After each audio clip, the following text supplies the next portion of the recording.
All right, so get this. Imagine a physicist, an engineer, and a mathematician all stranded on a desert island. Oh, okay, I think I know where this is going. Nothing but a can of beans and their wits. Let me guess, the physicist wants to use the sun's rays to heat the can until it explodes. Close. They're picturing the perfect angle to launch it against a rock. The engineer ready to bash it open brute force all the way.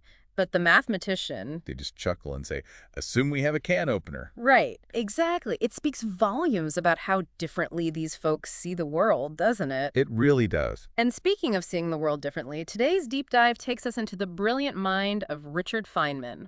We're talking Nobel Prize-winning physicist, bongo enthusiast, all-around fascinating character. A true original. To explore his take on how mathematicians and physicists approach, well, pretty much everything. It's a fascinating stuff, because we often lump these fields together, assuming they're two sides of the same coin. Yeah. But Feynman really challenges that assumption head on. Exactly. Our source material today is this snippet of one of his lectures captured in a YouTube video called Feynman, Mathematicians versus Physicists. And right off the bat, Feynman throws down this idea that mathematicians are all about the structure of reasoning. They care about the elegance of the logic, the airtight proof, not necessarily what those equations represent in the real world. He goes so far as to say that for a mathematician, those symbols and equations, they're almost like playing with these pure abstract concepts, like a game of chess on a chessboard. It's about the rules, the game, not the pieces themselves. So a mathematician could spend their entire career exploring, say, the properties of n-dimensional spaces without ever needing to visualize what that actually looks like. Precisely. They're on this quest for the underlying structure, the fundamental relationships that hold true regardless of the specific context. It's fascinating, isn't it? This pure pursuit of logic and patterns. And then you have the physicists. We come along and say, okay, that's mind-blowing, but what happens when n equals 4? What does that tell us about the universe we live in? It's like mathematicians provide this incredible toolbox of concepts and equations, and then physicists get to rummage through it looking for the perfect tools to unlock the secrets of the cosmos. I like that analogy. Which actually reminds me of Feynman's triangle analogy. It perfectly illustrates how these abstract mathematical concepts can later be applied to real-world scenarios by physicists. Right. Can you refresh my memory on that one? How does it go again? So Feynman uses the example of a triangle, something mathematicians have been dissecting for centuries, right? They figured out all sorts of properties and theorems about triangles without necessarily connecting it to anything tangible. Then centuries later, physicists and astronomers come along and realize, hey, we can use these triangle properties to measure the distance to stars. It's a perfect example of how mathematicians kind of lay the groundwork and then physicists come along and say, aha, I can use this to make sense of the physical world. And sometimes those seemingly abstract mathematical concepts end up being the key to unlocking profound truths about the universe. Which leads us to another fascinating distinction. Feynman makes the way mathematicians and physicists approach problem-solving mathematicians. They're always striving for the most elegant, most general solution possible. It's like they want their equations to work in any dimension, with any type of force, across any theoretical scenario you can dream up. Right, very theoretical. Exactly. While physicists are a bit more pragmatic, right? It's like, okay, our universe seems to have 4 dimensions. Let's figure out how gravity works in this particular playground. Exactly. And what Feynman found so fascinating is how these different approaches can actually lead to surprising breakthroughs. He tells this story about physicists needing to solve a problem with n3, meaning in 3 dimensions.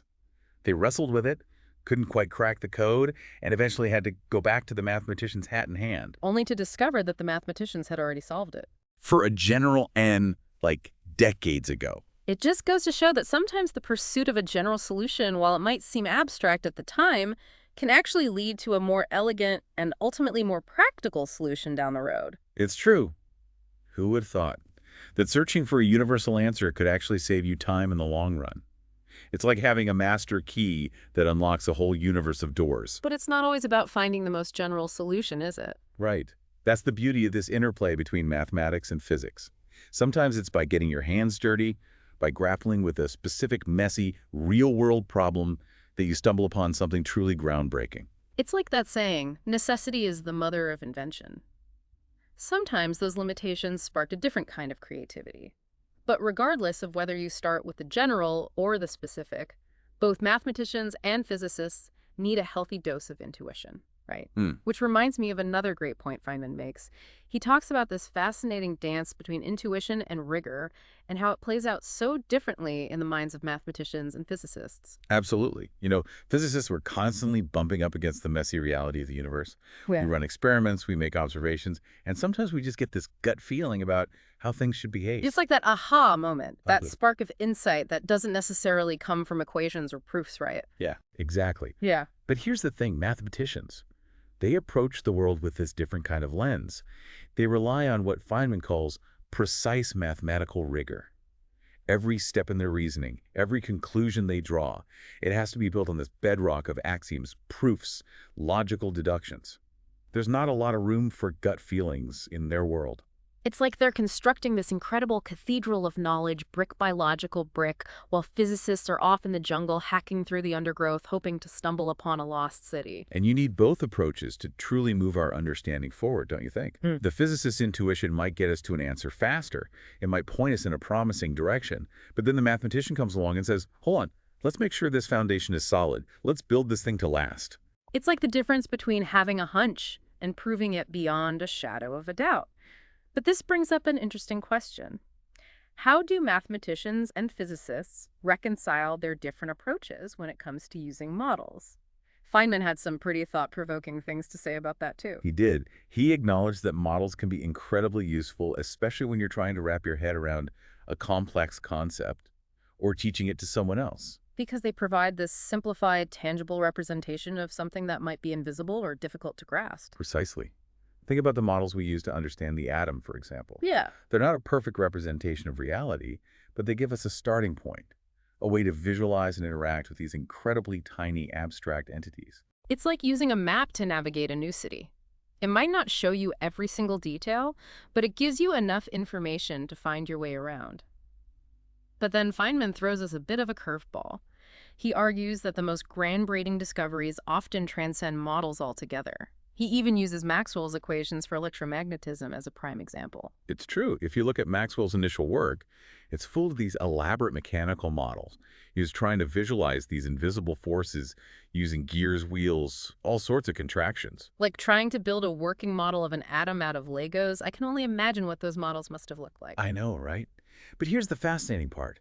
When Maxwell finally cracked the code of electromagnetism, those models kind of fell by the wayside. It was the raw elegance and explanatory power of the equations themselves that revolutionized our understanding. So the models, while helpful in the early stages, were ultimately holding him back from seeing the true elegance of the underlying mathematics. It's a good reminder that sometimes we get so fixated on our models, our metaphors, our limited ways of picturing the universe, that we miss the true beauty of the underlying reality. It's like the old saying, we don't know what we don't know. Or as Feynman might put it, sometimes you have to let go of the tools and listen to what the universe is trying to tell you. Let the equations be your guide, not your cage. That's a powerful thought. But speaking of letting go of limitations, it's time to tackle one of the most mind-bending concepts. Feynman throws our way his famous checkerboard hypothesis. This one really got me thinking. Oh, I know. It's classic Feynman. Yeah. Playful, profound, and more than a little bit provocative. Are you ready to dive back into the deep end? Lead the way, I'm ready. The checkerboard hypothesis. It sounds like something out of Alice in Wonderland. So walk us through this. What is Feynman actually proposing with this idea? Okay, so picture a checkerboard in your mind. Okay, got it. Simple, right? Black and red squares, straightforward rules about how the pieces can move.